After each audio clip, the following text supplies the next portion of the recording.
seja muito bem-vindo ao Podcast Concreto, um podcast feito para falar do que tem de mais inovador na área de engenharia. E para apresentar esse podcast, temos o engenheiro Diogo Benigno. E, como convidado especial desse 7º episódio, temos ele, o engenheiro Luiz Lima, que vai falar um pouquinho pra gente sobre como é fazer a gestão de grandes obras e como é trabalhar no exterior. Prepara o cafezinho e vem com a gente.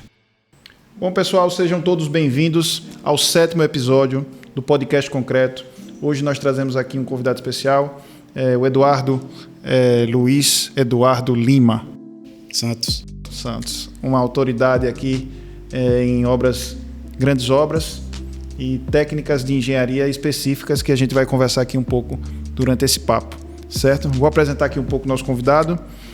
São dois convidados hoje, né? E como nós estamos gravando o 7º episódio, nós trouxemos aqui Jack Daniels, number 7, e Eduardo. Vamos lá. Eduardo é engenheiro civil, tem MBA em gestão de projetos pela FGV, formado em Business Intelligence e diretor técnico da Lima Projetos e Construções, certo? Vou passar bem rapidinho aqui os nossos patrocinadores desse episódio. A Construtora Novatec e a Lima Projetos e Construções patrocinam esse episódio. A Halu Café, que é um patrocinador já consolidado aqui. Aqui embaixo tem um contato se você quiser adquirir, comprar produtos da Halu, certo? Sergipe Web, 100% fibra, também atende a gente aqui no escritório. Barbearia Senhor Bigode. Se quiser ficar com uma barba assim vistosa, bonita, dá um pulinho aqui, entre em contato aqui com o André Pereira. Também aqui o link está aqui embaixo.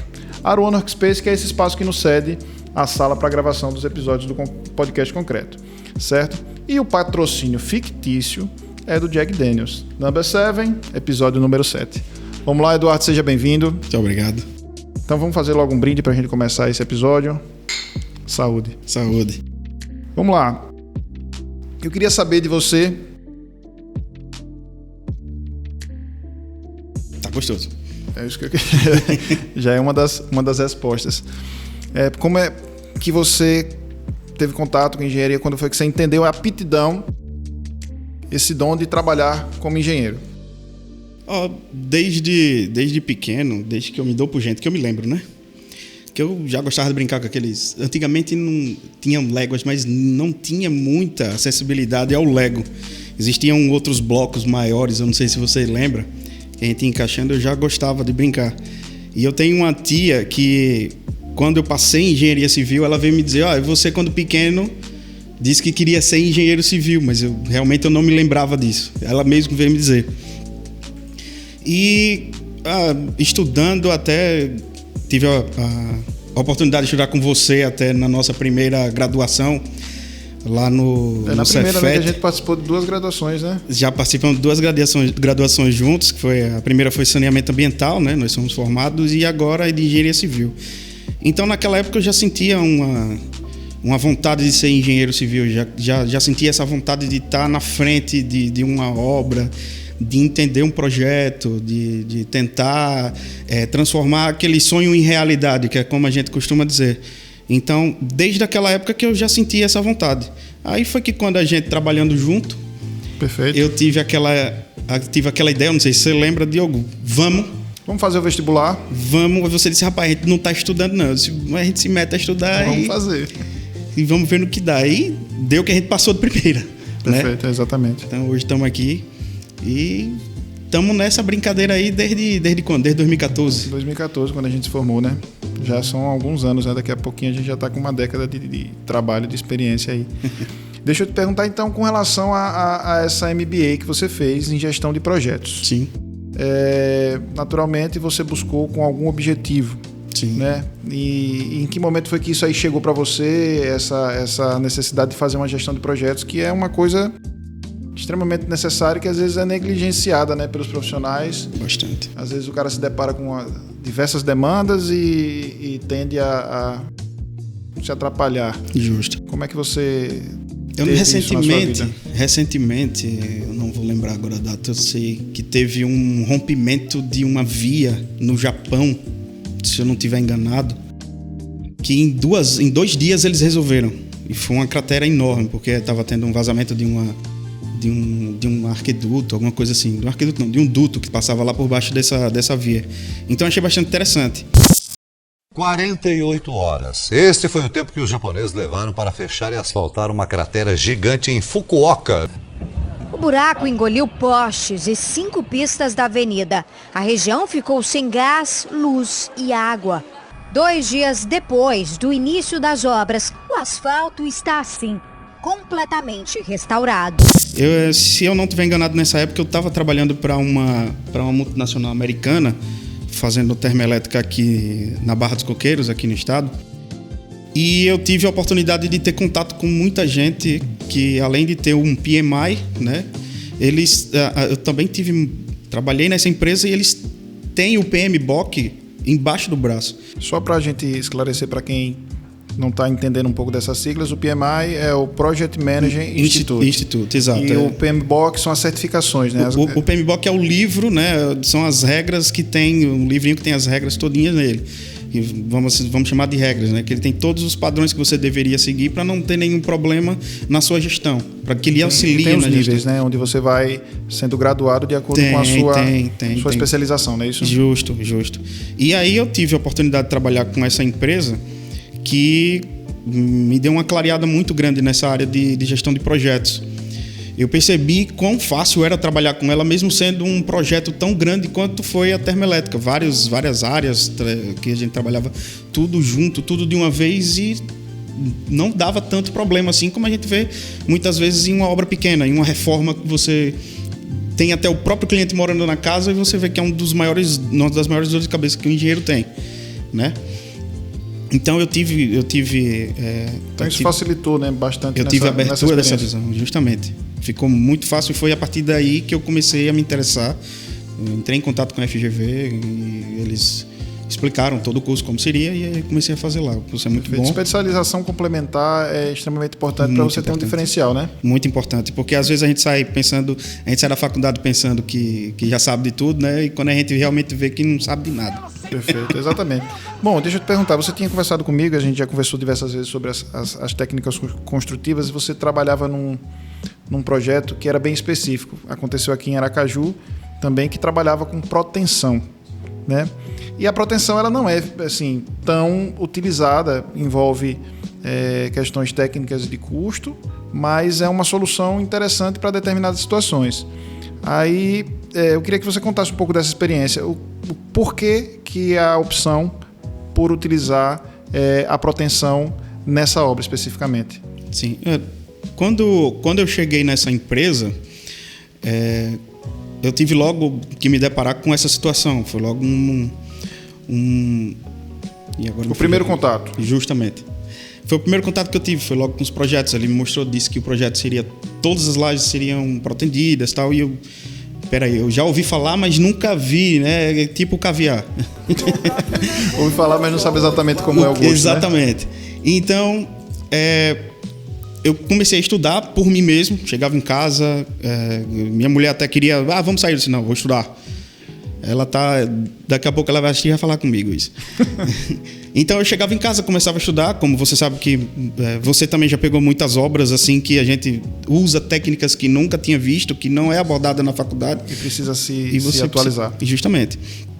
Então não foi diferente comigo. Então eu comecei a estudar a protensão, como entender e identificar os elementos em um projeto para que eu pudesse aplicar isso na realidade. Tive ajuda muito grande do engenheiro Dalbert, que ele era o engenheiro da obra na época. Bem experiente, né? Muito experiente. Ele hoje é professor.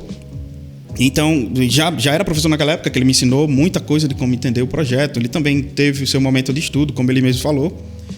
E estava retribuindo ali, né? Aquela troca de experiência, né? Bastante.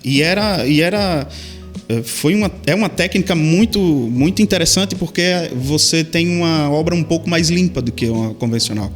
Você diminui o escoramento, né? Você diminui o escoramento, diminui um monte de coisa. A idade das lajes também é menor.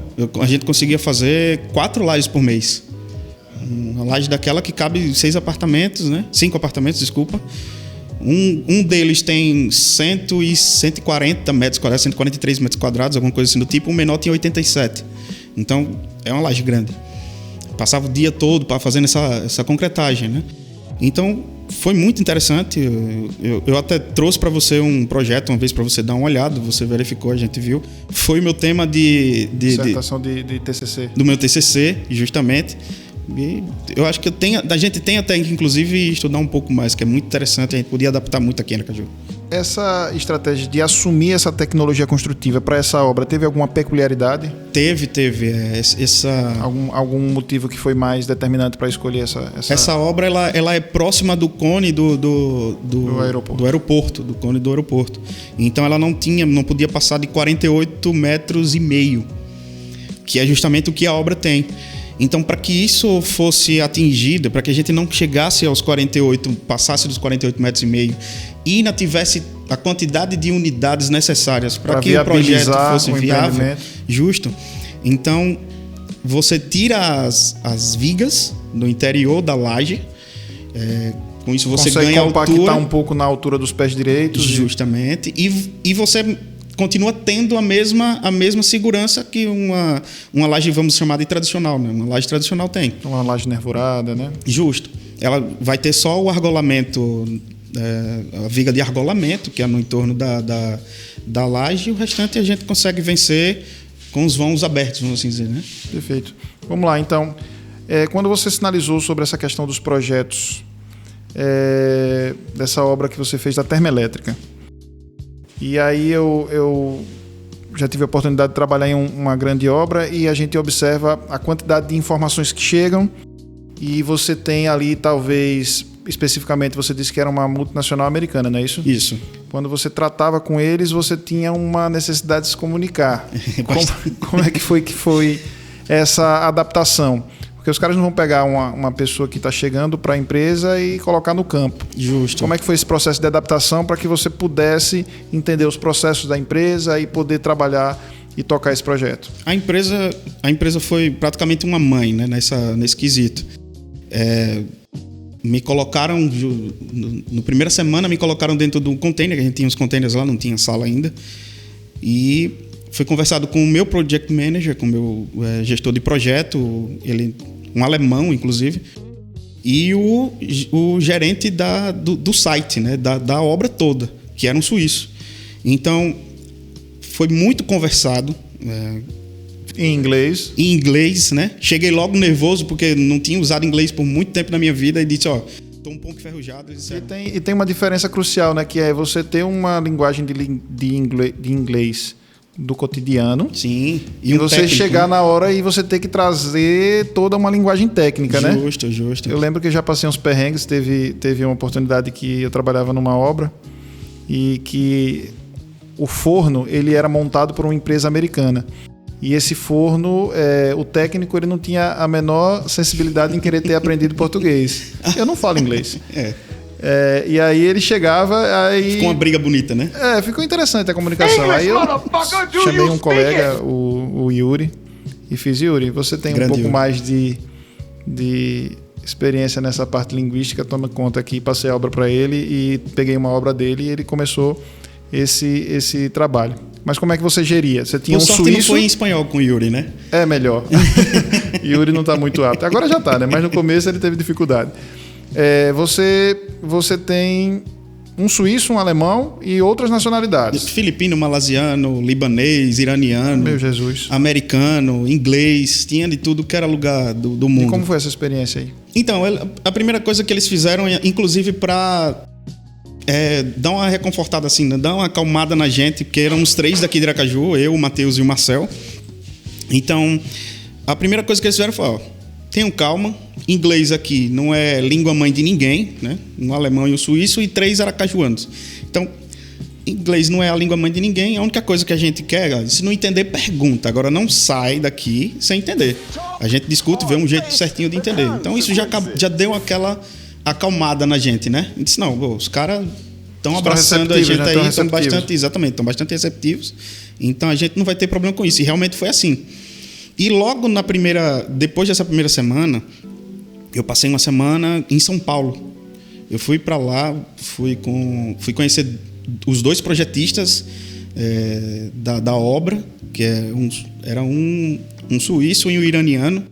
E ainda tinha um amigo nosso que foi lá também, que era o libanês, que ele foi ajudar a fazer compras em relação às esperas das lajes que iam ser para a chegada dos equipamentos nas empresas lá de São Paulo. A gente ia fazer uma verificação, ele ia ver se a qualidade dos equipamentos que eles iriam fornecer estava de acordo com o que era esperado. Então, assim, passei essa semana lá em São Paulo de estudando adaptação. o projeto, entendendo o que é que a norma de lá da Europa pedia para a gente fazer o que eles chamam de tropicalização, trazer para cá e entender qual que melhor que se adapta com a norma daqui. Entendi. Então, mesmo antes de iniciar o projeto de construção, você foi apresentado aos projetos. Sim, e aos projetistas, né? E aos projetistas. Eles explicavam tudo como queriam, inclusive os ferros de espera, a gente não quer que fique com as pontas para cima, tem que ficar dobrado para baixo, para não ter problema de acidente. Eles estavam preocupados com tudo, porque eles já devem ter passado por um bocado de coisa, né? Entendi. Como é uma recorrência dessas empresas, assim, eles tendem a trazer esse aprendizado, né? E quando você pega um projeto que já está amadurecido, ele já traz toda essa experiência, né? Justo. Como é que você consegue fazer um comparativo? Eu também tive oportunidade de trabalhar com projetos de outras nacionalidades, e realmente você fica um pouco, embora a NBR seja muito consolidada vamos assim dizer, né? e exatamente é muito tecnicamente, tem qualidade técnica muito boa. Isso. Mas você observa a quantidade de detalhes que você tem nesses projetos, né? E como é que ficava essa questão de leitura, né? Como é que você lê um projeto com tanta informação? Eu e os outros dois engenheiros daqui de Aracaju, a gente verificava, no Brasil eles detalham mais isso, já na Europa eles detalham mais aquilo, mas realmente era um nível quase que impecável de detalhes que tinha nos projetos de deles. exigência de precisão, né? Nossa senhora. Você tratar de equipamentos bem precisos, né? Para você ter noção, tem as fundações, as grandes fundações lá, que são superestruturas, que essas esperas que a gente foi verificar lá em São Paulo, elas não poderiam ter um desvio de 0,5 centímetro.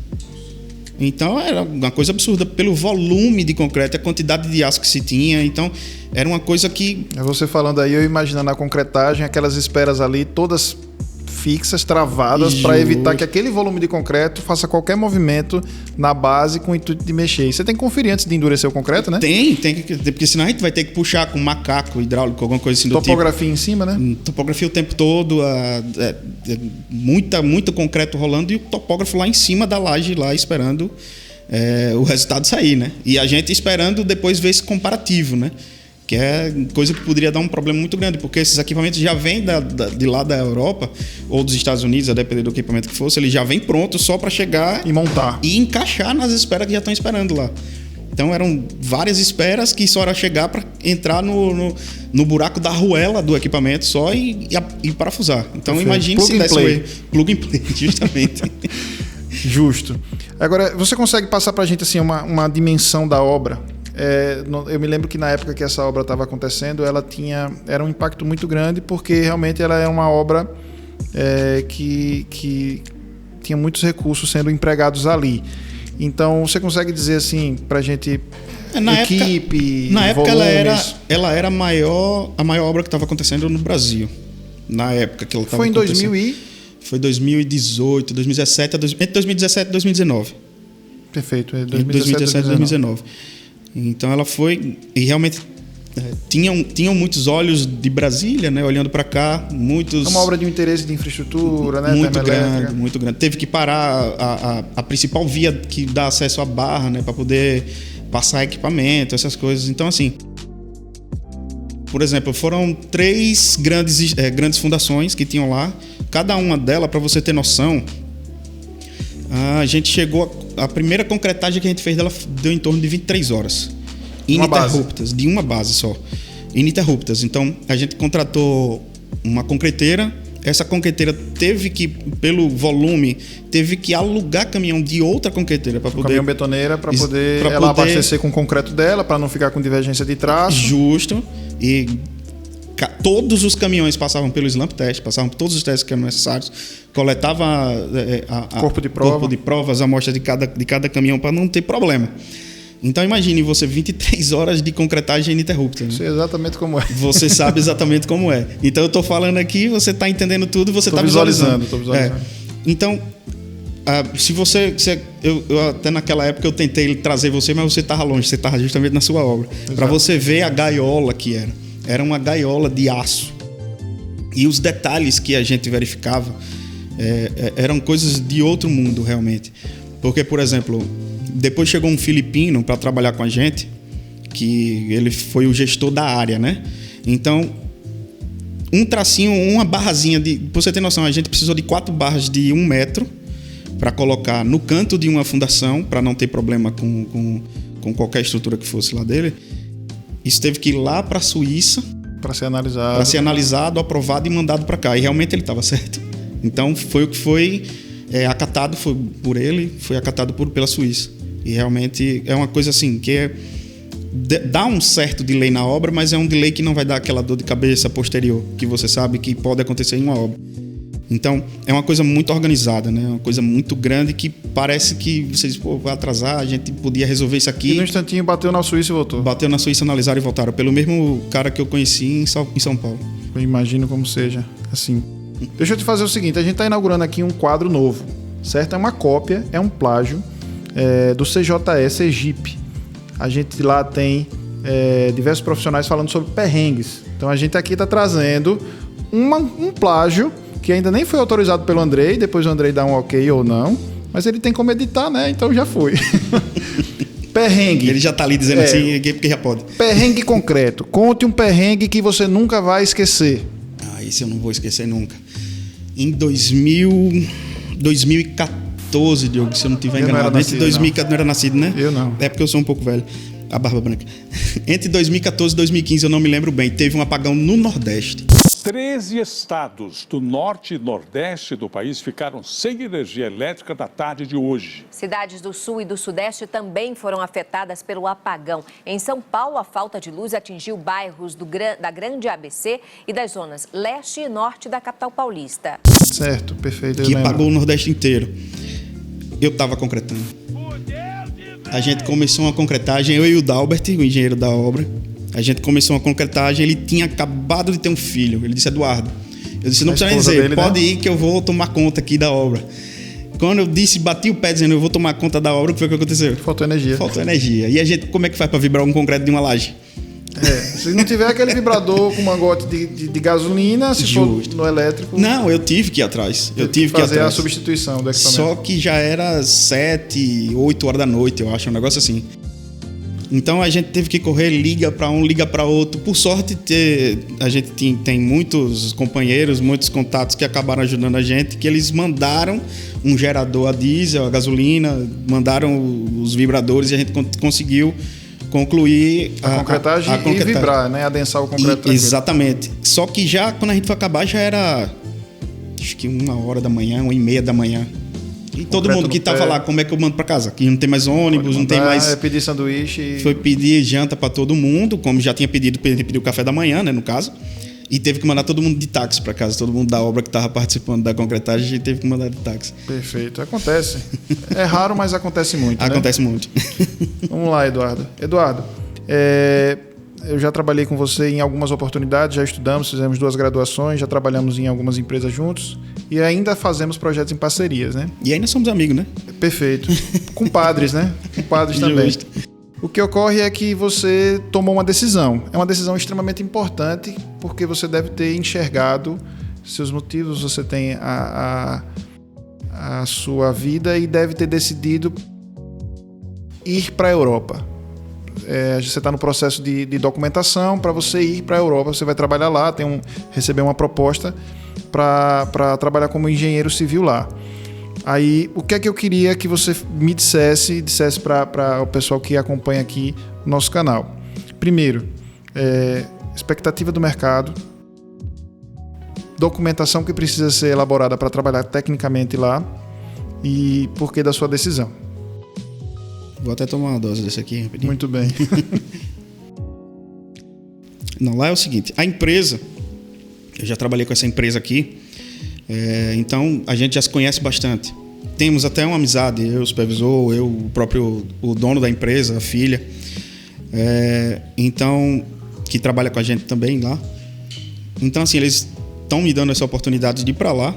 É um mercado que está grande, que está crescendo lá. Está aquecido. Está muito aquecido e tem muito engenheiro amigo nosso que está lá e está dizendo, venha, porque tem obra, está acontecendo e está faltando mão de obra. Os próprios amigos meus aqui que trabalham em consulado também dizendo, a Europa está realmente precisada, está com mão de obra, está com déficit de mão de obra lá. E assim, uma coisa muito interessante que eu estou pretendendo ir para ver se eu consigo abranger mais áreas lá, uns áreas novos. A experiência, né? é também uma coisa determinante, né? Justo. E além disso, que vai ser uma experiência outra, diferente, né? Outra experiência que vai engrandecer, eu acho, eu creio, espero. Espero ajudar e espero ser ajudado também. Então, assim, creio que vai ter muita coisa que eu vou aprender, né? Vai ter muita coisa que eu vou usar daqui. Eu vou chegar lá, vou tentar entender clima, solo, vou tentar entender tudo o que eles têm para me passar.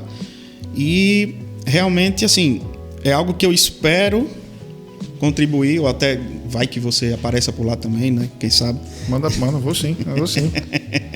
Então, e tecnicamente, o que é que você precisa para ser engenheiro em Portugal? Por exemplo, a gente está falando aqui de uma cidade, ou quer dizer, de um país europeu que tem essa irmandade com o Brasil, né? Isso. Qual é o processo para você estar apto a ser engenheiro lá? Primeiro, você tem que ter o seu CREA aqui. Você já tem que ser engenheiro aqui. Tem que ser engenheiro aqui. Pré-requisito. Você tem que ter todos esses dados. Você tem os dados aí? Eu tenho. Vamos confrontar os dados. Aqui. Muito bem. Bota aquela parada do... Como é o nome dele? Carlos Alberto Nóbrega, né? Me dispensa! Vamos lá. Você tem que ter o CREA aqui. Você já tem que ter o seu CREA aqui. Aí você tem que ter uma reciprocidade. É o que eles chamam. É assim que eles chamam. Eu quero a reciprocidade do meu CREA para a OEP, que é a Ordem de Engenheiros de Portugal.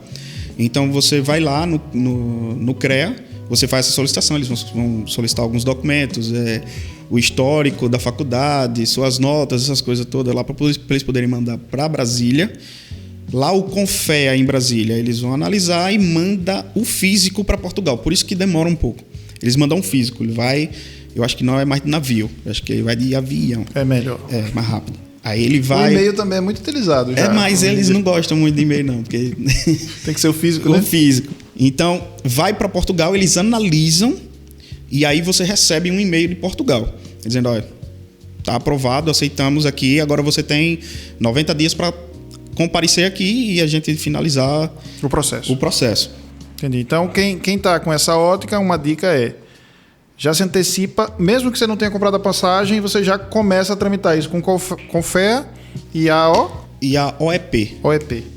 O próprio site da OEP que você entrar lá, ele já vai dar uma direcionada. E o CREA também, se você ligar lá, eles atendem bastante bem a pessoa. São muito solícitos, né? Eles vão explicar bem lá. E uma outra coisa é ter o visto de trabalho, né? Porque a gente, para Portugal, a gente vai e não precisa de nada, mas para ir para turistar. Para passear, para conhecer, não tem problema que você não precisa ter. Não precisa ter muita coisa. Mas como você vai com essa necessidade de trabalho profissional, justo, eles vão analisar muita coisa. Se você já tem um contrato, se esse contrato está dentro do que o seu órgão, o seu conselho diz que você tem que receber, se está dentro da margenzinha lá, se não está recebendo menos e está tirando tudo emprego, isso é fiscalizado. Tudo é fiscalizado. Então, ele também demora, em torno de 3 meses, para que esse visto saia. E assim que o visto sair, é só ir para Portugal e abraçar o mundo. E essa parte que você sinalizou é importante, porque assim, é importante que haja essa fiscalização para que você não vá para lá com um salário menor do que quem está lá. Sim. E você chegue lá tirando vaga, né? Sim. Então existe uma equivalência salarial. Sim. Que tem que ser respeitada, né? Beleza, eu vou mandar meu Pix para você. Tudo bem. Beleza. Outra coisa que eu tenho muita dúvida de saber é onde é que fica a Praia do Saco? Tem aquele... É uma piada interna.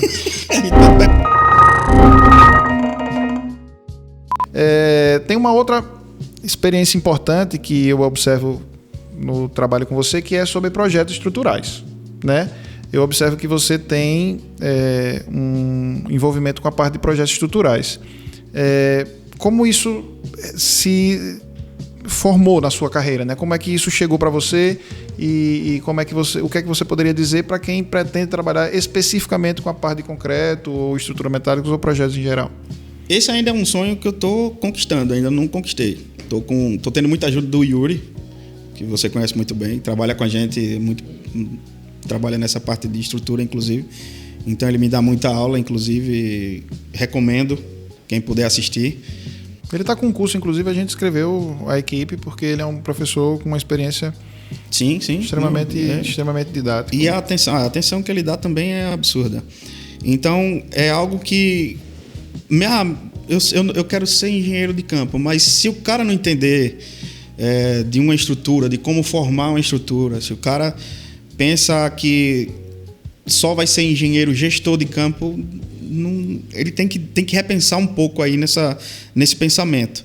É interessante você entender, mesmo que você não queira atuar como um projetista, mas é interessante você entender pelo menos o básico, né? Para você visualizar isso no campo e você perceber que há algo errado. Isso já aconteceu comigo e tenho certeza que já aconteceu com você, com qualquer outro engenheiro que já tenha atuado. Então, assim, quem realmente quer fazer quer fazer parte do corpo de projetistas de engenharia civil, tem que se aprofundar e tem que andar com as NBRs debaixo do braço. O próprio Yuri, numa sentada que a gente possa ter uma conversada com ele vai dizer isso e... Transborda conhecimento, né? Total. Então, assim, é uma coisa que você tem que parar, estudar bastante, que claro que todo engenheiro vai estudar toda a profissão. Você tem que estar sempre se atualizando, mas essa você tem que parar e estudar realmente para ser um projetista estrutural, senão não vai para frente. Perfeito. Como foi que você trouxe isso para a sua carreira? Você fez algum curso? Quais são os softwares que você tem predileção? Eu ainda estou fazendo muito curso. Né? Eu estou pegando muita tapinha nas costas de Yuri, né? Me ajudando. Ele é o que... além dos cursos que eu já fiz curso do Eberic, que é o Eberic que eu utilizo. Além dos cursos do Eberic, que a própria AutoQI fornece, tem vários locais que dão cursos disponíveis, inclusive, na internet, de forma gratuita, né? Também. Então, assim, nada melhor também do que uma pessoa que já atue na área, que já tenha experiência, né? Essa experiência lá. Então, o Yuri está me ajudando bastante. Mas no Eberic, principalmente. Então, configurações de programa, você saber se o seu programa está atualizado com as NBRs, saber se ele está usando as NBRs do jeito certo. Isso tudo você tem que saber. Isso tudo é um engenheiro que vai ter que dizer. Não é o programa que faz tudo. Muita coisa você calcula na mão. Até porque se você não tiver discernimento para criticar o que o programa está lhe sugerindo, sim, você pode ou subdimensionar ou superdimensionar uma estrutura. Você né? fica refém do programa. Exato. É importante que você tenha esse tipo de análise, não é isso? Justamente. Você fica refém do programa. Isso é uma coisa que o Yuri sempre diz, inclusive. Estou falando em Yuri aqui muito, mas é porque ele é uma referência mesmo. Inclusive, ele será um dos nossos próximos convidados aqui para o podcast concreto, Dr. Yuri. Infelizmente, nós não conseguimos ainda alinhar o horário, mas a gente vai conseguir sim. Tem uma curiosidade aí sobre volumes de concreto, grandes volumes de concreto e concretagens especiais. Eu não me lembro se foi na obra de um prédio que você fez aqui na Orla ou se foi lá na termoelétrica, que você teve que utilizar de um artifício por conta do grande volume e como o concreto libera calor durante o seu processo de cura e de pega, né? Você teve que fazer a utilização de um concreto resfriado, né? Isso. Então você tinha que fazer a adição de gelo. Isso. Conta um pouco dessa experiência aí pra gente. Foram nas duas obras, você acertou nas duas. Utilizei tanto na do prédio, né, daqui da passarela, quanto na termoelétrica. Por ter um grande volume, e já é sabido que o concreto ele é isotérmico, ele libera calor por causa da sua reação do cimento com a água. Então, a evaporação se dá de um jeito um pouco agressivo. Então, se não tiver água suficiente, né? Se não tiver água suficiente, se não tiver um resfriamento mais controlado ali, dá algum problema. Vai dar problema de fissura. Retração. Então, o que acontece é retirar a água, vamos assim dizer, e colocar o gelo. A gente, ao invés de colocar litros de água, a gente atende um celular. Tô com o celular. Voltando pro gelo, do uísque e da água. Então, tem que ter esse controle no resfriamento. Tem que ter esse controle na parte do aquecimento do concreto, né? Você tem que resfriar, você faz a cura molhada, como a gente chama, né? Mas às vezes úmida, né? A cura úmida, mas nem sempre isso é o suficiente. Então o que a gente faz ao invés de utilizar água, a gente utiliza o gelo, faz um cálculo de volume vê quanto que precisa para colocar e coloca o gelo no lugar da água. Isso já vem da concreteira. Já vem da concreteira, sim. O caminhão betoneiro vem suando. Já vem suando. Na termoelétrica, inclusive, tinha uma equipe de técnicos lá na concreteira, no pé da base, vendo se estava sendo jogado o volume concreto, o volume que tinha que ser no concreto, tá? Então, quando chegava que lançava, ao invés de atingir uma temperatura que ele ia chegar fácil pelo volume de 100, 110, a gente chegava no 60, que era o que a gente queria. Você estava controlando aqui, né? Conseguia controlar. E mesmo assim, a gente já deixava termômetros internos na concretagem, já deixava ele lá, já era predisposto lá, para que a gente conseguisse verificar isso e emitia relatório para mostrasse que aquele tava... concreto não extrapolou a temperatura desejável. Justamente. E aí a gente não ia ter aquele problema nenhum de fissuras ou de qualquer outro tipo de problema que venha a acarretar. Essa estratégia você teve que utilizar nessas duas obras. Nas duas obras. Naturalmente que o volume da obra da termoelétrica era um volume maior. Bem maior. E aí esses cuidados são um pouco mais... Os termômetros foram utilizados na termoelétrica. Já na obra daqui, na obra vertical, não houve essa necessidade de se ter esse controle. Uma base menor, né? Era bem menor. A gente sabia que dava para controlar com a cura úmida, mas foi discutido e foi visto que era melhor desse jeito. Por também ter sido uma empresa de fora, era uma empresa europeia, essa empresa que a gente trabalhou. Então, ficou bem mais interessante, porque você pensa antes do problema acontecer. É o planejamento, é o caso da gestão, né? Gestão de projetos. Você conseguir planejar é uma coisa que até nessa empresa da termoelétrica eles sempre dizem: planeje o que fazer e faça o que foi planejado. Seguindo essas duas regrinhas, não tem problema. É o básico, né? Você planeja e faz o que planejou. Mas não executar, não checar. Muita gente não faz isso, né? Verdade. Planeja, vê, opa, dá para fazer desse jeito, aí vai, faz e dá errado. Então, às vezes dá os certo. Processos, os procedimentos em empresas consolidadas, eles tendem a mitigar erros antigos, né? Então Isso. você consegue ter... Quando você falou sobre o processo de Business Intelligence, basicamente se consiste numa metodologia de você ter uma memória, um arquivo onde você consulta problemas que ocorreram. Exato. Com vistas a não acontecer de novo ou até melhorar algum processo. Você tem o que eles chamam de, traduzindo ao pé da letra, seria um almoxarifado de informações, né? Então você vai lá nesse almoxarifado de informações, você vê algum projeto que seja parecido com o seu. Tem referências. Tem referências. Quem fez, como foi feito, quando foi feito. Por que foi feito. Por que foi feito, que é bastante importante para você saber no projeto. E a partir daí você... posso melhorar aqui. Eu já vi que ele depois teve que fazer isso, então para ele não fazer isso de novo, eu vou fazer aqui antes, para não precisar fazer um retrabalho, que é uma coisa muito ruim. Então, o custo, né, envolvido com retrabalho, né, numa obra desse porte, nossa, que envolvem outras disciplinas, né? Sim. Imagine que na termoelétrica eu cheguei a supervisionar quase 3.000 pessoas. Doideira! E com aquela ótica, né? Assim, o seu trabalho, como você é um engenheiro civil e estava trabalhando com a parte de concretagem, ou seja, você estava preparando bases para que equipamentos viessem a ser montados, fora, né? Então, hein? Se você perde seu prazo, nossa, a consequência vai chegar um equipamento, vai ter um guindaste esperando para subir esse equipamento e eu não consigo colocar porque a base não está pronta. Então, justamente, é um gargalo, né? A civil, ela sempre é um gargalo para as outras disciplinas, né? Justamente. Então, por isso que é esse controle, não é isso? Com certeza. E mesmo tendo todo esse controle, ainda... Existem imprevistos. Sempre existe imprevisto, né? É uma coisa que natureza, o próprio homem... Chuva. No ano que a gente está fazendo... A termoelétrica choveu absurdamente em Aracaju.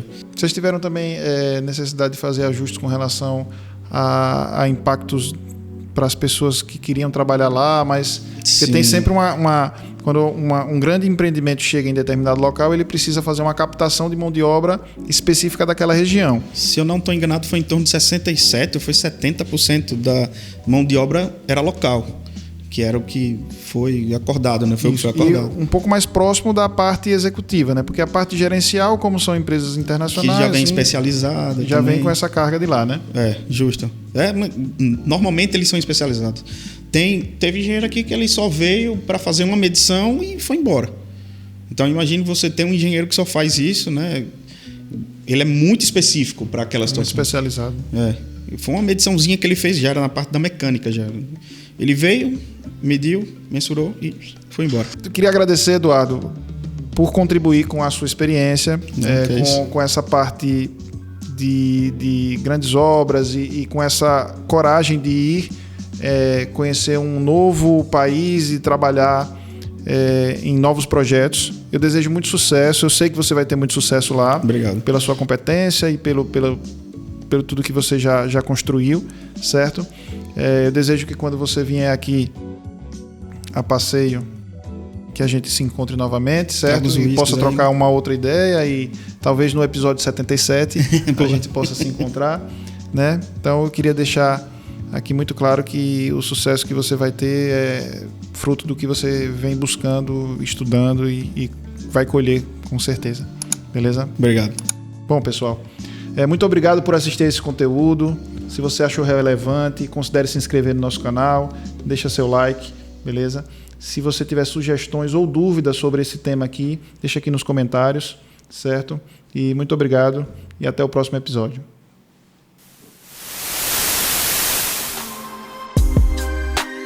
O podcast Concreto é um oferecimento da construtora Novatec. E este episódio foi roteirizado por Diogo Benigno, produzido, gravado e editado por André Wallace, esse que vos fala. Esperamos que vocês tenham gostado do episódio. Se você escutou por um agregador de áudio, a gente também produz esse conteúdo em vídeo, então você pode conferir no YouTube. E você também pode ver mais trechos desse episódio no Instagram da Novatec. Se você tiver alguma dúvida, entre em contato com a gente.